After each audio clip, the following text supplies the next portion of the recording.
Well, hello, everyone. If you've landed here, you've landed on Let's Talk News. I'm your host, Leticia Ramaro, and we have so much to talk about today. A little bit of a new format, new computers, so hopefully technological difficulties will go away. But it's always great to have you, and thanks for sticking by me, those of you who have with all my technical difficulties. Okay, so have we heard what the Democrats are threatening to do in Virginia because they do not like the decision of the Virginia Supreme Court about the redistricting, the 10-1 redistricting? If you haven't heard, let me just, I'm not going to play any clips tonight because we are going to dive deep into this a little bit, probably tomorrow, but just a little snippet. They are Democrats led by Hakeem Jeffries in Congress are talking about lowering the age of retirement for the judges of the Virginia Supreme Court so that they can kick the judges off and then fill those seats with judges who would be sympathetic to their redistricting effort. Think about what I just said. They want their state legislature, the assembly or the House, however they call it in the Commonwealth of Virginia, and the Senate to together reduce the age reduce the age for mandatory retirement of Supreme Court judges. Like in New York, it's 70. And then the governor could give you an extra 2 years if they so choose. But so they're talking about reducing the age from, I think it is 70 in Virginia as well, to 54, which would clean the house of everyone who is serving currently on the Supreme Court of Virginia. And they want to then have the House and the Senate confirm activist judges to fill those vacancies.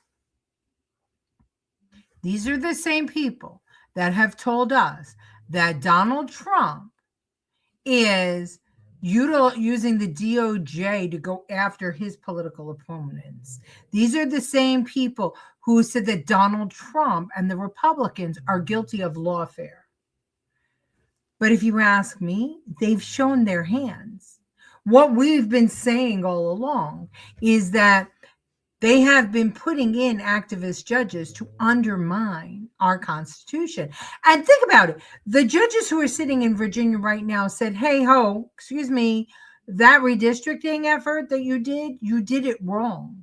The Constitution right here says what you have to do in order for you to be able to redistrict. And you didn't follow those rules. So we're going to find you not in compliance. And if you want to do this again, you could do it after this election, but you can't do it now. And that made the Democrats lose their minds.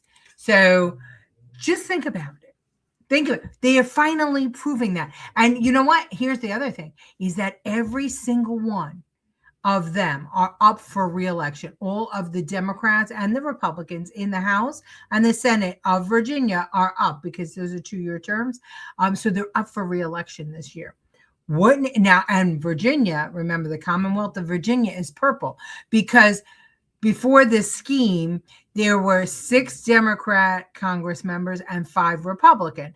And we just saw a Republican leave office, and now a Democrat has been elected to office. And that Republican took the place of a Democrat. So they're purple in Virginia. Wouldn't it be a hoot and a holler if they got rid of them all and started fresh and it went Republican? That would be fun.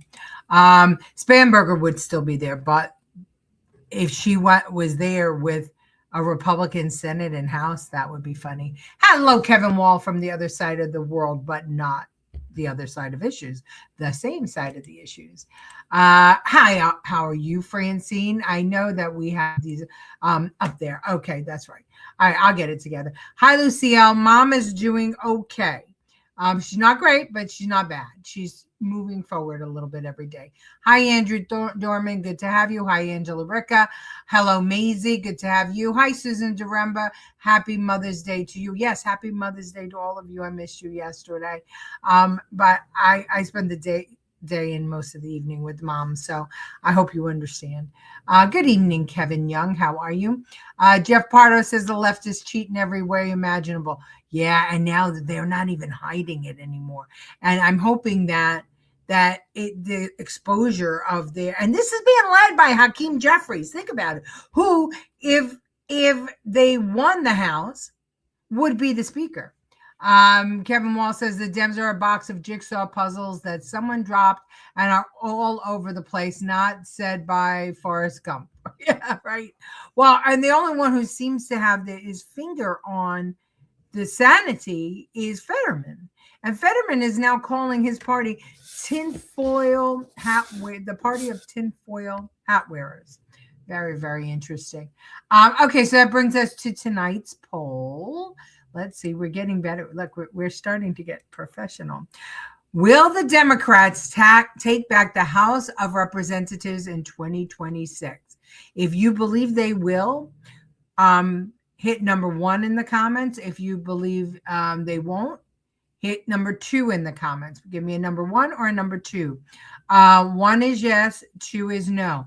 And remember that only 1 or 2 times has the incumbent president's party gained seats in the House or the Senate. So you tell me, 1 or 2.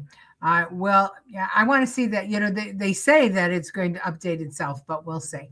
All right, let's see what we have to talk about today. So let's start with Kamala Harris. So she's really thinking about running and coming back and running for office. I mean, she's really thinking about it. It's amazing. She spent, what was it, $2 billion or more than $1 billion, and she was in debt. And she says she's thinking about running for office, and in fact, she's leading in the polls for the Democrats. So anyway, listen. Are you gonna run again in 28? So, here, okay, I tried to be subtle, but I just figured I'd go right at it. Well, that's as subtle as Reverend Al Sharpton could ever be. We love you for many things, but not being subtle. Listen, I might. I'm thinking about it. And I am thinking about it in the context of then, is who and where and how can the best job be done for the American people. That's how I'm thinking about it. I'll keep you posted. I'll keep you posted. Okay. The best job for the American people. Okay. I just can't. Hi, Karen. Good to have you. Happy Mother's Day if it so applies. Thank you, Andrew Dorman. Happy Mother's Day to all the mothers tuning into the show. Okay, it's looking like no. The poll is looking like you guys don't believe the Democrats will take back the House in 2026. So that'd be interesting. Angela Ricca says it's the vodka talking, not her. Lucille is. I can feel Lucille twitching from here. Oh, Kamala is a trigger for Lucille. Even her voice is a trigger. Oh my God. No, Kamala, says Lucille. Kevin Young says Democrats are showing every American that they are willing to go full on treason. They are. So, but the question is that do you think that they have information that that's how the voters that's what they want? I mean, do you think that they really believe this? I can't imagine it, right? Because these are the people that deny, sexual, whether that there are two sexes. There's, these are the people that say that men can have babies. These are the people that deny so many logical things. I can't imagine that they think that this is a winning strategy, but they must, right, Kevin? They must. Maisie says the sound of her voice makes my skin crawl. Yeah. Susan says, "Oh my God, what the fuck?" And yeah, Lucille picked up. I said the same thing, Lucille. All of a sudden, she's got that black accent, right? She's got American black accent going on. She's a chameleon, and I can't. Well, would that be the worst thing if she ran for office? I think that my Marco Rubio would have a great chance of beating Kamala. What do you guys think? Okay, so if insanity isn't all over the place with these Democrats, this one blows my mind. We're back to making up stories, and the best story or the stories that they're making up is they always get these experts, right? Like they had the 51 spies who said that the Hunter Biden laptop was not real. It was Russia disinformation. And then we had, 31 Nobel laureates who said that Biden's budget or Bidenomics would not cause inflation. And then we had, there's always some group of people, right, willing to sign off. Well, now what's going around is that doctors are saying that from observing Donald Trump on television, that they've decided that he is unfit for office, and they're signing on to a letter stating so. ABC reported that yesterday, and so did the Staten Island Advance. But who's leading the charge on this? None other than Mary Trump, the president's niece. And I thought that I would show you this clip. Not of her interview, but of the preview of her interview, because frankly, I was not going to give Mary Trump any airtime. This is ABC, though. Watch. Some of President Donald Trump's recent outbursts in person and online have ignited a debate about whether he is unstable or possibly suffering from some age-related cognitive decline. To unpack that, I'm joined by the co-host of ABC TV's Planet America, John Barron. Good afternoon to you, John. Okay. You've been speaking to President Trump's niece, Dr. Mary Trump. She is a clinical psychologist. What has she had to say about his mental state? Really fascinating, Kath. And of course, this is in the context of what we've seen recently, where a clearly exasperated, some would say unhinged President Trump was demanding that the Iranians open the effing strait, you crazy bastards. And similarly, more ominously last week, saying that an entire civilization is going to die tonight, referring to his threat to renew his attacks on Iran. That, plus picking a fight with the Pope, has a lot of people asking whether in fact there is something new here. So it raises this question: is this the Donald Trump that we have always known for at least the last decade, where the likes of Dr. Mary Trump have been warning that he is a malignant narcissist? He is psychologically unfit to be president of the United States. He poses a fairly existential risk to America and the world because of his lack of impulse control and an overarching sort of sense of nihilism. It's this nihilism that she believes that has seen Donald Trump seek to become incredibly wealthy, seek to become the husband of a string of beautiful women, to seek to become president of the United States. He is filling something of an existential void that is never quite able to be done. This is her psychological profile. Okay, her psychological profile of her uncle.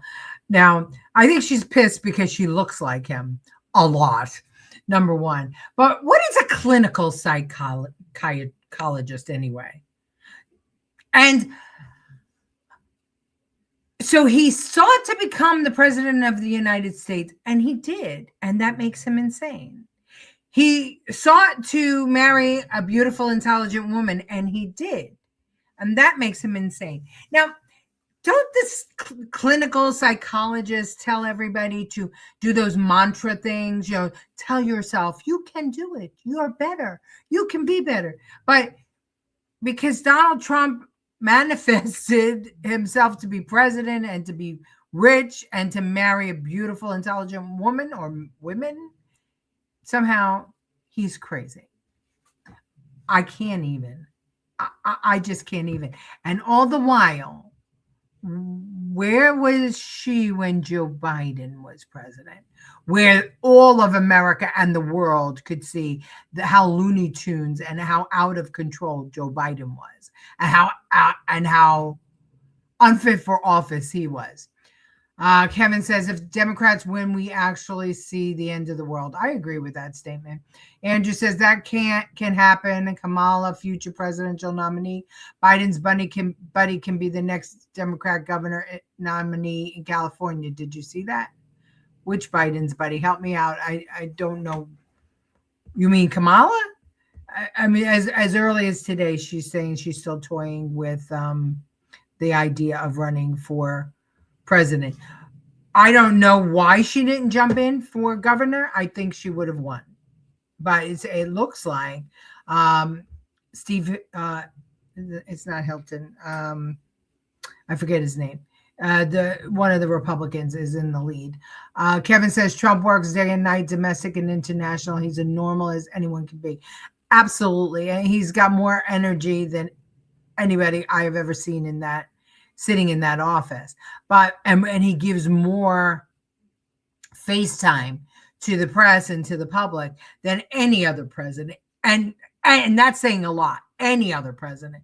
So to try and disparage him as being crazy, but for those reasons, because he manifested power and money and fame and fortune, and somehow or another, there's something wrong with that. I think we could say the same for everybody in Hollywood at this moment, including Mary Trump, right? Mary Trump looks more unstable than he does. She sure does. But she does she looks just like his mother. If you saw pictures of his mother, and I should have probably brought those along so you could have seen it. But I think that's why she's pissed, because she could be him. If you change the hair color, the face is very, very similar. All right. So, I mean, they're back. They're back with all of their crazy bullshit. They're back with all of their lies and innuendos. They're back with trying to undermine him through lawfare. And now they're not even covering it up. They're back. They're back. Beretta, I think his name is, or something like that. Biden's buddy. Okay, somebody Google it. I don't know. I know that who is the AG, the current AG of California, is I think he's tied with the Republican. Or the Republican kind of gained on him, but the Republican's in the lead. Then oh, well, it might be Beretta. So you're saying that the AG is a friend of Biden? I'm sure he is. He is in second place, or tied. Hi, Colleen Mahoney. Good to have you. All right, so let's talk about before we go over, and I don't want to go over tonight because I really want to stay in that 30 minutes if we can. It's the happy time. I just want to ask everybody what we think Barack Obama is doing, because Barack Obama is acting like no other president before him, including Trump. Trump, only because he was running against Biden, got out there and started speaking against Biden. But no other president in U.S. history has gone on tour and been speaking with world leaders while somebody else was president. And that, in fact, that crosses some lines. And it could be a violation of the Logan Act. Watch. Obama was just in Canada. But remember when he went to 10 Downing Street?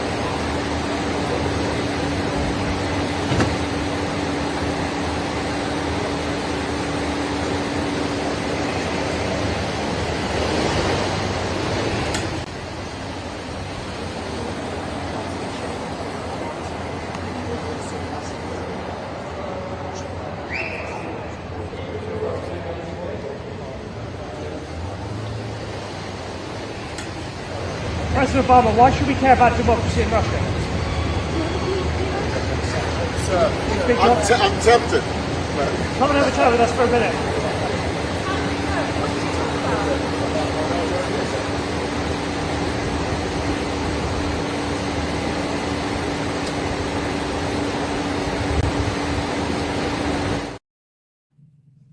Okay.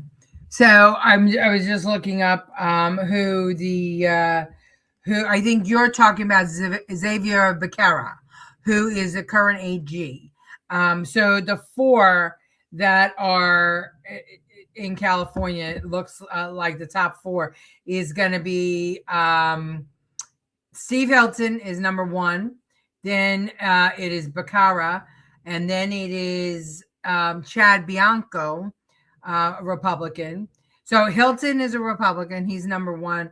Becerra, I'm saying it wrong. Becerra, I'm saying it Italian way. It's Becerra. He is currently the AG, and he's married to the assembly member who introduced the bill that that would stop independent journalists from being able to investigate people for fraud. So he's number two. Then Chad Bianco, a Republican, is number three. And then far behind is Tom Steyer, the billionaire. So that's who that's what's going on in California. And we I don't know if you were here when we discussed that, Andrew. But yeah, I mean, let's see what happens with Becerra. It's hard.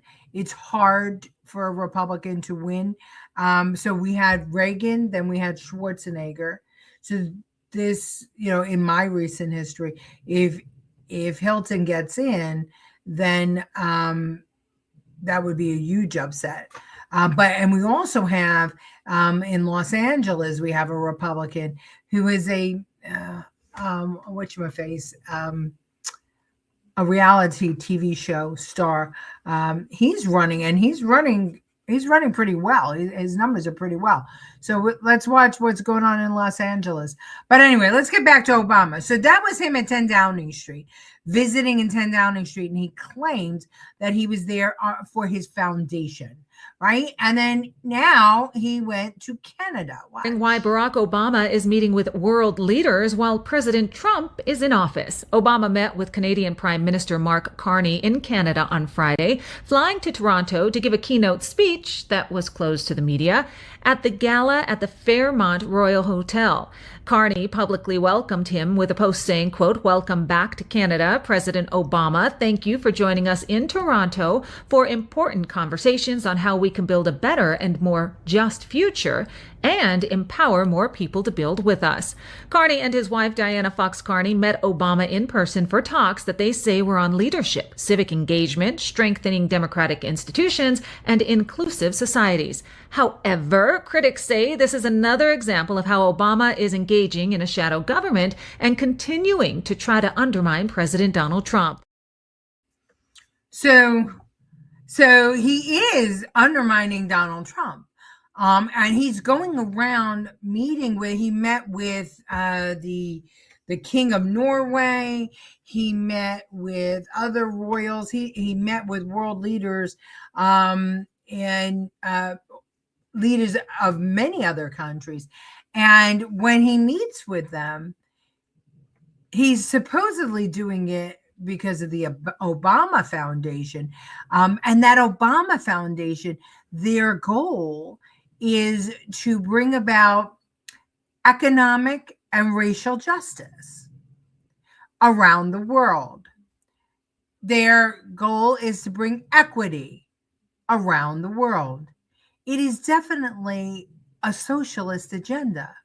And he's meeting with world leaders trying to spread socialism. But more importantly, is he saying this kind of stuff when he's meeting with them? Watch. We got a president who thinks it's okay to use the Justice Department to go after his political opponents. We got a president who replaces career prosecutors with loyalists who will do what he wants. We've got a commander-in-chief who hires decorated officers because he thinks they might be more loyal to the Constitution than they are to him. He's deploying the National Guard in American cities, claiming to stop crime waves that don't actually exist. We've got masked ICE agents pulling up in unmarked vans and grabbing people, including U.S. citizens, off the streets on the suspicion that they don't look like real Americans. We've got an HHS secretary who opposes proven science, a top White House aide who calls Democrat, the whole party, domestic extremists. I will admit it's worse than even I expected, but I did warn y'all. I did. You can run the tape.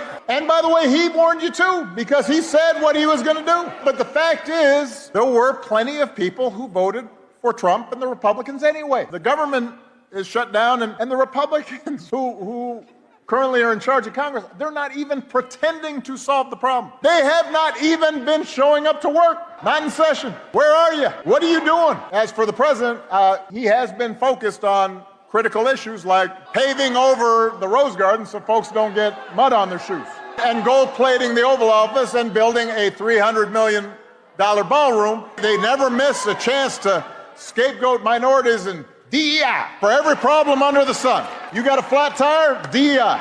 Wife mad at you? DEI.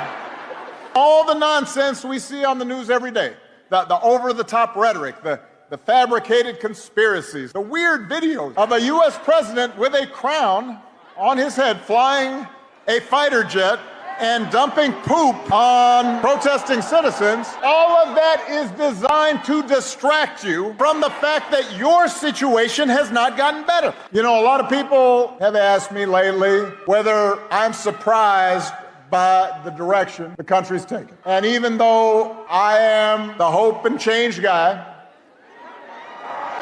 I try to be honest with them. So I say, yes, there are things I am worried about. I am worried about how quickly basic democratic rules and norms have been weakened. I believe in an America in which we all deserve equal protection under the law and nobody is above the law. I believe in an America where we don't fear each other, but look out for each other. We need leaders who will tell the truth and who will take responsibility and tackle hard problems and bring people together instead of tearing them apart. Okay, that was a whole lot of bullshit. Number one, leaders that will work together instead of fearing each other. I'm sorry, you just talked a whole bunch of smack about Trump and acting like he should be somebody who people should be afraid of. And then in your same breath, you're going to tell us that you believe in an America where everybody gets along. Bullshit. So Kevin says he wants to know why the FBI hasn't arrested him for trying to represent the United States when he isn't president. He's getting around it he's meeting because of the Obama Foundation. And I call bullshit on that. Angela says, can somebody remind Obama that he's no longer president? How does he get to strut along that shit he does? Well, again, under the cover of the Obama Foundation. Because remember, Obama tapped Clinton and Bush to spread world peace while he was the president. And so he brought them in and socialized them and then brought them out and sent them out to solve, to be ambassadors to the world on behalf of him. It was a smart move on Obama's part. The guy running for mayor in LA is Pratt. I think his name is Pratt. Something Pratt. Andrew Pratt or Spencer. Oh, Spencer Pratt. Spencer Pratt. God, this head. I have a lot of stuff going on in here, but once in a while I remember. Spencer Pratt. And Andrew Dorman. Newsom isn't running. again, he's running for president. His term is up. And so those Hilton, Becerra, those are the top two that are going to wind up getting the votes to face off against each other in the gubernatorial race in California. Kevin says Obama doesn't represent the U.S. I don't think he ever did, frankly. Yeah, it's tough. It's tough what he's doing now. I truly believe that he is the one behind it, behind the agenda to make us all cogs. Kevin Wall, why do ex-politicians refuse to just retire and go away? Well, because we're living longer. Back in the day, back in the day, you just wouldn't do stuff like that. Like Reagan wouldn't have run around and, undermine Bush. Bush didn't run around and undermine Obama. You wouldn't do that. There was a certain, I'm sorry, not Bush the father, I meant, Clinton. But, he didn't run around undermining Clinton. And Bush Jr. Didn't run around undermining Obama, because what Obama did was he engaged Clinton and Bush to be his ambassadors, which was a smart move on his part, because then it looked like a unified situation, and it kept them from talking about him. So interesting stuff. Kevin Young, domestic terrorist Obama. I think that really the undermining of America might have started with Bush. Well, might have started with Obama, and he might have gotten Bush and Clinton involved in it, but there is a cabal, and they're all a part of it, in my opinion. Francine says if Trump does this when his term is up, they would arrest him. Absolutely, they would. And that's a great point.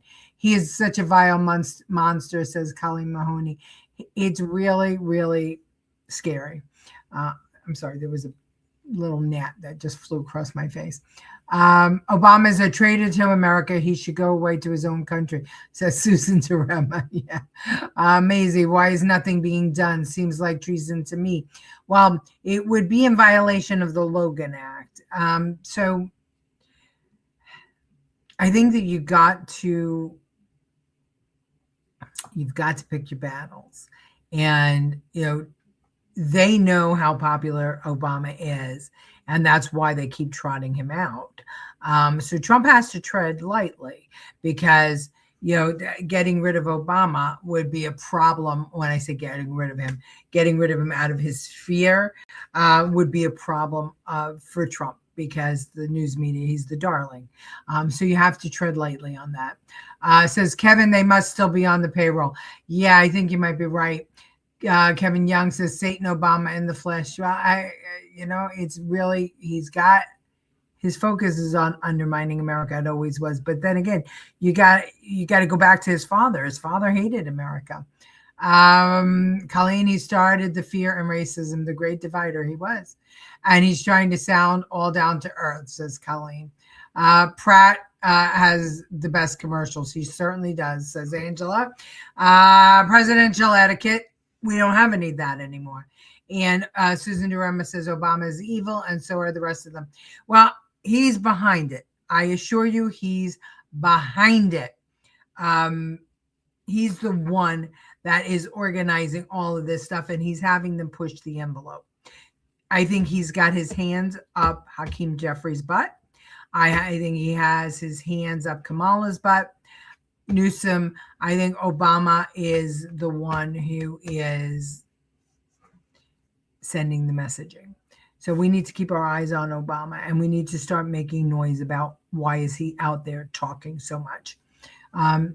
Pete Romanovsky, our professor, says voodoo economics, Bush. Yeah, that's true. Andrew says, thank you for informing me about term limits for Gavin Newsom. Yeah. And Colleen says it goes higher than Obama. Agreed. He's just the poster boy, right? They put him, he was only in the Senate for 2 years. He didn't serve anywhere else in Illinois. And then he became the president of the United States. Handpicked. This is a long play for the global elitists. And Obama's their man. And he didn't rock the boat while he was president. Remember, he didn't rock the boat. He's rocking it now. Eyes on Obama, everybody. Kevin says, take his travel rights away, get his passport so he can't leave the United States, and remove his Secret Service detail. Well, I think all those things can happen. But if you want to start an all-out war, that's the way to do it. Okay, we'll talk more about it tomorrow because we went over by 5 minutes, and I tried not to do that. I love you all. Thank you for showing up, and I'll see you tomorrow at 8.